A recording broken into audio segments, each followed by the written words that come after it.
The Society has been working with a family of 4 for some time, a mother and her 3 children who are all experiencing significant struggles within their home. The mother suffers from sleep and anxiety issues, the oldest child is being diagnosed for possible anxiety and bipolar disorder, and the middle child also is experiencing numerous mental health issues, including selective mutism, ADHD, and ODD.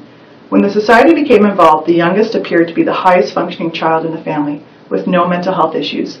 We began working with his family to try to help them, to alleviate the impact of some of these mental health issues, and to help with the children's poor school attendance.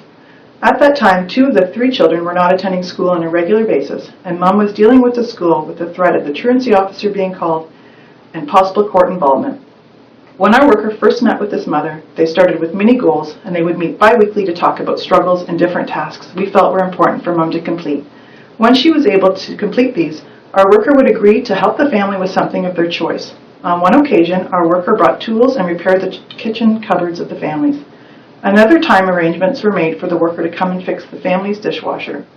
This helped build rapport and helped build trust with the Society. Mom was able to open up, was able to confide in her worker, and talk openly about the family's struggles. Through these conversations, it really became clear that this mother did not want to see her children's education fall behind. She wanted them to develop skills and not simply get pushed through. This is where the journey of this family really began, advocating for them and getting as much as possible to the table as possible. First, we contacted CCAC to help with the children's mental health. Instead of setting up another appointment at their office, CCAC actually met with the mother in her home and talked about her needs and concerns. Our worker also started a dialogue with the children's school and advocated for an assessment on one of the children. Next, we involved St. Clair Child and Youth Services, who began their own assessment process through telepsychiatry. Even with all these service providers at the table to provide support, Mom continued to struggle initially, so we involved CMHA.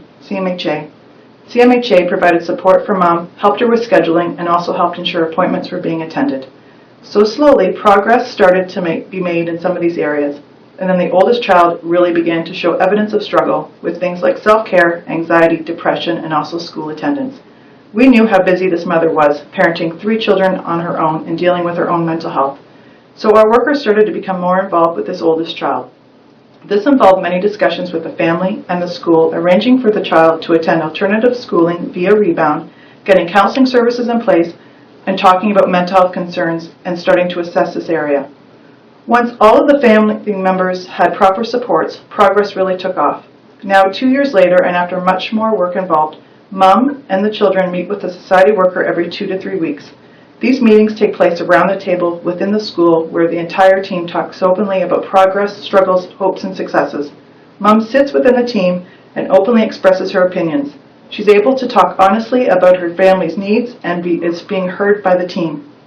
This family is really a success story. Once a person's struggles can seem so overwhelming that people shut down, they don't ask for help, and needs are often left unidentified. This is a terrific example of how the Society is able to meet with the family and begin exploring options and possibilities. What can life look like a year from now with the proper supports in place? Who do we need to bring to the table, and how do we make that happen? On this family's team, we now have CCAC, St. Clair Child and Youth Services, the Lambton-Kent District School Board, the Truancy Officer, Rebound, doctors, the Society, and most importantly, Mom and her 3 kids.